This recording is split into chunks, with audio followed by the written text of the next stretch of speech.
भारत में विघ्न संतोषियों को पाकिस्तानियों से सीख लेनी चाहिए, जिन्हें हजार ठोकरें खाने के बाद अब अक्ल आनी शुरू हुई है। नमस्कार, उदय इंडिया डिजिटल में आपका स्वागत है। मैं हूं अंशुमान आनंद। प्रधानमंत्री नरेंद्र मोदी ने पिछले दिनों कई देशों का तूफानी दौरा किया।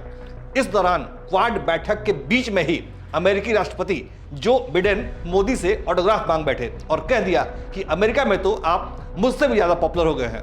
उधर पापुआ न्यू गिनी के प्रधानमंत्री जेम्स मरापे ने तो सारा प्रोटोकॉल तोड़कर प्रधानमंत्री मोदी के पैर छू लिए। अब इन बातों पर भारत के अंदर मोदी विरोधियों की सुलग गई। ऊपर से तो कुछ नहीं बोल रहे, लेकिन अंदर से उनमें आग लगी हुई है। लेकिन मुसीबत के मारे पाकिस्तानियों को मोदी की ये चहुओर तारीफ बेहद पसंद आई। उन्हें लगता है कि आखिर कोई तो है जो पश्चिमी देशों को झुका रहा है और दुनिया में सम्मान पा रहा है। पाकिस्तान का प्रधानमंत्री तो जहां जाता है वहां के लोगों को लगता है कि ये भीख मांगने ही आया होगा।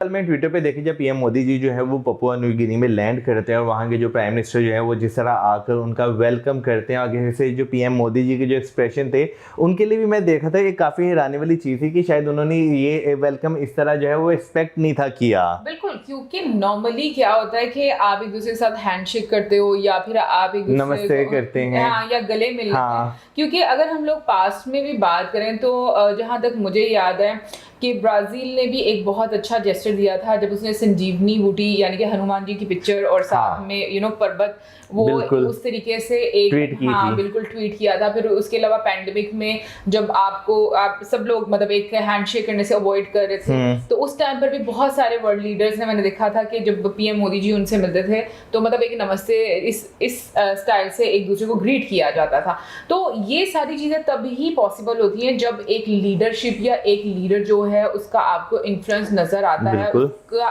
पावरफुल होना आपको नजर आता है। और पीएम मोदी जी की अगर हम बात करें तो अनडाउटेडली उनका जो एक पर्सोना है और जिस तरीके से हम कहेंगे कि पूरी दुनिया में उनका एक आपको इम्पैक्ट नजर आता है, मेरे ख्याल में उसके बारे में इतना बताने की जरूरत ही नहीं है।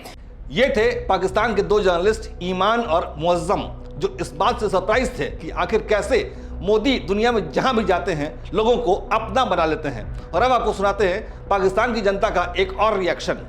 देखें, बात यह है कि जब नरेंद्र मोदी आज से 7-8 साल पहले प्राइम मिनिस्टर बने थे तो पाकिस्तान क्या दुनिया में भी किसी शख्स ने ये बात एक्सेप्ट नहीं की थी कि एक विजनरी है, एक विजनरी इंसान होगा। क्योंकि हम लोग उसके ना स्टेटस से, सोशल स्टेटस से उनको जज कर रहे थे कि ये चाय वाला किस तरह इधर ऊपर तक जाएगा और ये किस तरह गवर्न करेगा। लेकिन गुजरते वक्त के साथ साथ ना जिन लोगों को हम लोगों ने अंडर एस्टिमेट किया उन्होंने ही अपने मुल्क को इतना ऊपर लेके गए कि आप समझ ही नहीं पा रहे। अब दुनिया के अंदर आईटी सेक्टर का एक हब है इंडिया, और यहाँ पे 3 आईटी हब्स बना दिए उसने। कलकत्ता के अंदर बनाया, चेन्नई के अंदर बनाया और तीसरा भी एक जगह पे उन्होंने आईटी सेक्टर के अंदर बहुत ज़्यादा काम करवाया। और विजनरी बहुत बड़ा वो निकला। उसने कश्मीर के अंदर अपना एक जो बयानिया वो बड़ा बेहतर तरीके से चलाया। आपकी फॉरेन पॉलिसी के अंदर नरेंद्र मोदी के आने से पहले जो था वो बड़ा एक डाउन स्ट्रीम था उनकी तरफ से कि वो आप लोगों को इस कदर जो है आपके खिलाफ नहीं थे। लेकिन गुज़श्ता कुछ अरसे के अंदर 15 सालों के अंदर और इसके अंदर नरेंद्र मोदी के पिछले 8 सालों के अंदर ख़ास तौर पे उन्होंने पूरी कोशिश की है कि दुनिया के अंदर आपको एक टेररिस्ट स्टेट डिक्लेयर करवाया जाए, और दुनिया अनफॉर्चुनेटली उन लोगों की बात सुनती है। वो एक बहुत बड़ा विजनरी इंसान था। जिस तरह अब हम अंडर एस्टिमेट करते रहे पिछले 3 सालों में मोहम्मद बिन सलमान को, लेकिन मोहम्मद बिन सलमान ईरान से मिलके अब मिडल ईस्ट क्राइसिस हल करने वाला है। तो ये जो हम लोग अंडर एस्टिमेट करते रहे मोदी साहब को, यही मसला है मेरे ख्याल में, और इसको अंडर एस्टिमेट करके उन्होंने फ़ायदा लिया और वो बहुत ऊपर गए। अब इन जनाब को तो आपने सुन ही लिया होगा। ये भी समझते हैं कि मोदी का पाकिस्तान विरोध एक चुनावी हथकंडा रहता है।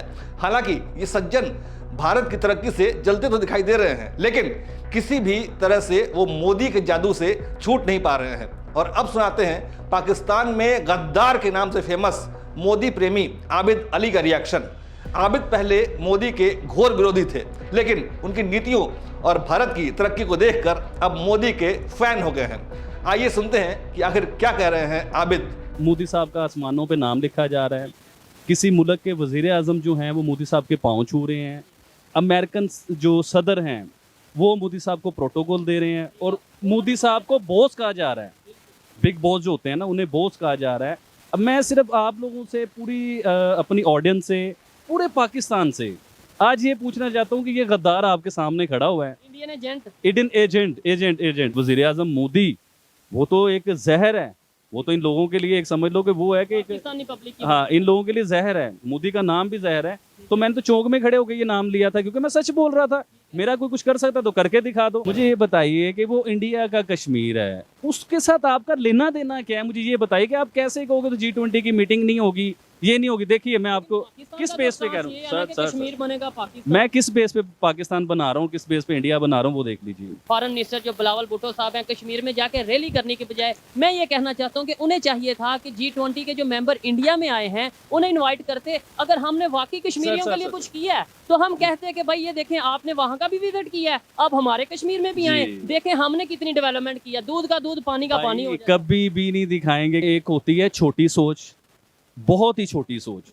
वो कहता है ना, वो क्रिकेट के मैदान में ना खेलूंगा ना खेलने दूंगा, इधर वो वाला सीन हो रहा है।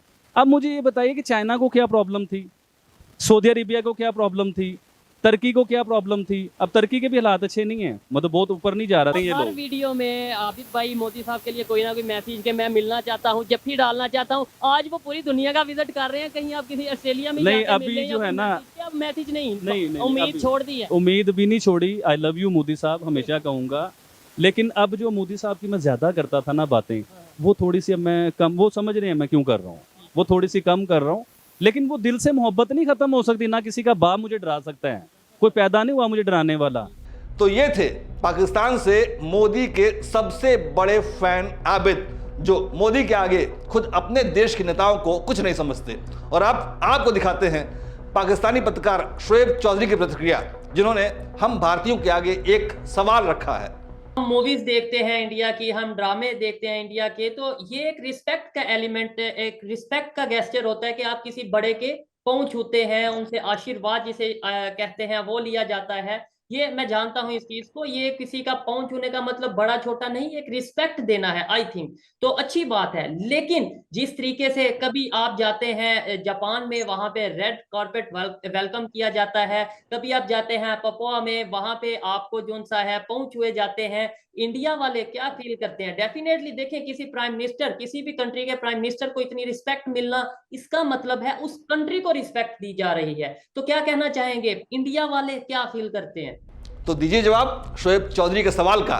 क्या राहुल गांधी, नीतीश कुमार, ममता बनर्जी, मल्लिकार्जुन खड़गे, महबूबा मुफ्ती, केजरीवाल के पास शोएब चौधरी के इस सवाल का कोई जवाब है, जो दिन रात पानी पी पी कर मोदी को कोसने में जुटे हैं और भारत की जनता को बेवकूफ़ बनाना चाहते हैं? अरे भाई, जब पाकिस्तान जैसे कंगाल मुल्क के लोग आपके प्रधानमंत्री की तारीफ में कसीदे पढ़ रहे हैं तो आपको कुछ तो सोचना चाहिए। खैर, हमें इससे क्या, हम तो बस भारतीय जनता को सच दिखाने के लिए बैठे हैं, और असली सच वो है जो आपका दुश्मन मुल्क अपने मुंह से आपके बारे में कह रहा है। आप चाहे मानिए या फिर ना मानिए। जय हिंद, जय भारत।